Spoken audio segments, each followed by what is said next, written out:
Hello so welcome to well played sports तो north east night FC आपको जैसा कि पता हो कि भाई ये फोर्थ पोजीशन पे फिनिश की है। हेड टू हेड के हिसाब से Bengaluru FC north east night FC से आगे चली गई है। हेड टू हेड रूल क्या होता है उसके बारे में तो हम लोग आज बात करेंगे ही। साथ ही साथ भाई एक अपडेट ये भी आया कि north east night FC third position पर भी जा सकती है। डिसान लगातार वाला जो केस हुआ था आपको याद है, जिसमें आपको पता चला था कि दुसान लगातार भाई आपके सस्पेंडेड थे और नॉर्थ ईस्ट नाइट एफसी के अगेंस्ट खेल गए थे। उससे रिलेटेड भाई अपडेट आया है और अगर हर चीज़ नॉर्थ ईस्ट यूनाइटेड एफसी की फ़ेवर में गई, तो भाई नॉर्थ ईस्ट यूनाइटेड एफसी का यहाँ फ़ायदा हो सकता है। तो आज हम लोग उसी के बारे में बात करें, तो वीडियो शुरू करने से पहले अगर वीडियो आपको पसंद आए तो इसे लाइक ज़रूर करिएगा और चैनल को सब्सक्राइब करना ना भूलिए। तो देखिए मार्कस सन ने भाई ये ट्वीट किया है और बताया है कि जो नॉर्थ ईस्ट यूनाइटेड एफसी है, वो फीफा चली गई है लगातार को लेकर उसका वेट करिए, अगर उनके फ़ेवर में रिज़ल्ट आए तो 3 पॉइंट मिल सकता है। असल में देखा जाए तो क्या हुआ था कि डिसान लगातार को ना हंगरी में ही सस्पेंशन मिल गया था, लेकिन वो वहाँ पे सस्पेंशन सर्व नहीं कर पाए थे और जनवरी में उनकी साइनिंग हो गई थी भाई आपकी केरला में।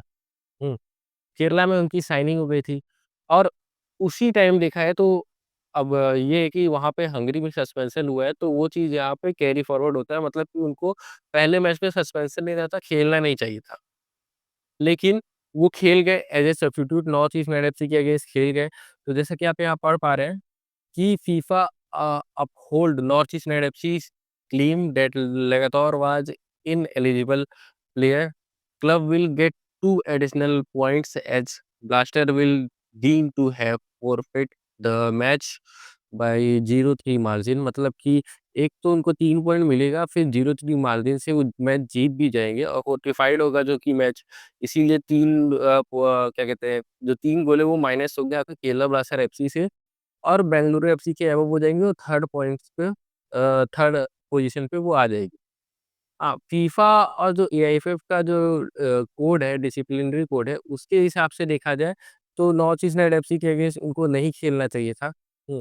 लेकिन हुआ क्या है कि केरला ब्लास्टर एफसी को ये पता ही नहीं चला कि वो सस्पेंड है, या फिर भई उन्होंने थोड़ा-सा चालाकी दिखाने की कोशिश की।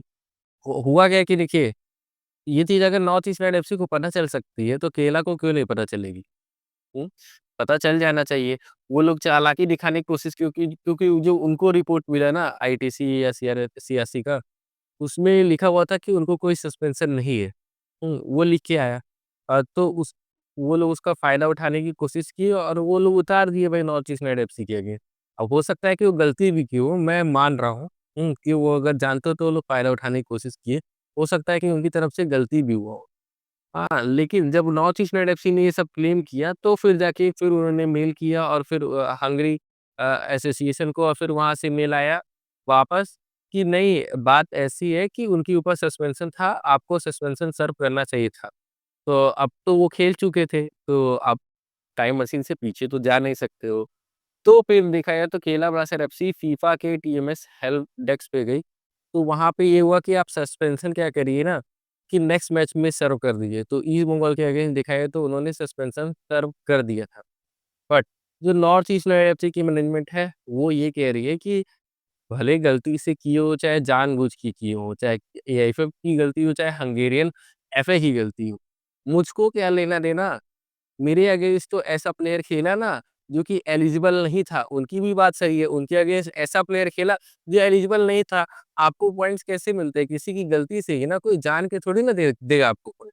तो केरला ब्लास्टर एफसी और एआईएफएफ वगैरह ने सबने गलती की, तो उसका फ़ायदा मिलना चाहिए नॉर्थ ईस्ट यूनाइटेड एफसी को। हुँ।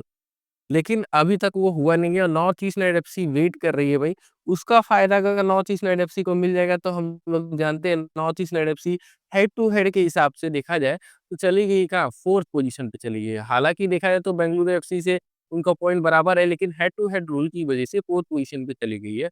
और कुछ लोग को हेड टू हेड रूल समझ में नहीं रहा, तो मैं अभी बता दे रहा हूँ। देखिए, हेड टू हेड रूल में क्या होता है ना, कि देखा जाएगा कि बैंगलोर और आपके नॉर्थ ईस्ट का पॉइंट्स एक लेवल का है, मतलब कि 38-38 है। तो फिर बैंगलोर और नॉर्थ ईस्ट यूनाइटेड एफसी में देखा जाएगा कि इन दोनों के बीच जब मैच हुआ था, तो कौन ज़्यादा मैचेस जीता या फिर कौन ज़्यादा पॉइंट्स पाया है। एक मैच में बेंगलुरु एफसी ने नॉर्थ ईस्ट यूनाइटेड एफसी को हरा दिया, तो 3 पॉइंट तो बेंगलुरु एफसी पा गई, एक मैच जीत चुकी है। दूसरा मैच ड्रॉ हुआ था Bangalore versus north east united FC का। तो वहाँ पर भी 1 पॉइंट देखा जाए तो बैंगलोर जीत गए। तो मतलब नॉर्थ ईस्ट यूनाइटेड एफसी के अगेंस्ट 4 पॉइंट निकाली बैंगलोर और 1 पॉइंट निकाली है नॉर्थ ईस्ट यूनाइटेड एफसी। इसीलिए हेड टू हेड रूल में बैंगलोर आगे हो गई है और इसीलिए वो थर्ड पोजीशन पे चली गई है। लेकिन अगर यहाँ से 3 पॉइंट ऐड होता है, तब देखा जाए, तब भाई नॉर्थ ईस्ट यूनाइटेड एफसी का पॉइंट ज़्यादा हो जाएगा और सीधे देखा जाए तो नॉर्थ ईस्ट यूनाइटेड एफसी आपकी चली जाएगी थर्ड पोजीशन पे।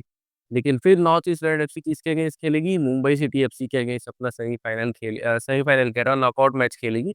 अभी तो उनको खेलना है जमशेदपुर एफसी के। तो भाई ये था भाई आपका अपडेट और हेड टू हेड रूल क्या होता है, मेरे ख्याल से आप अब समझ गए होंगे।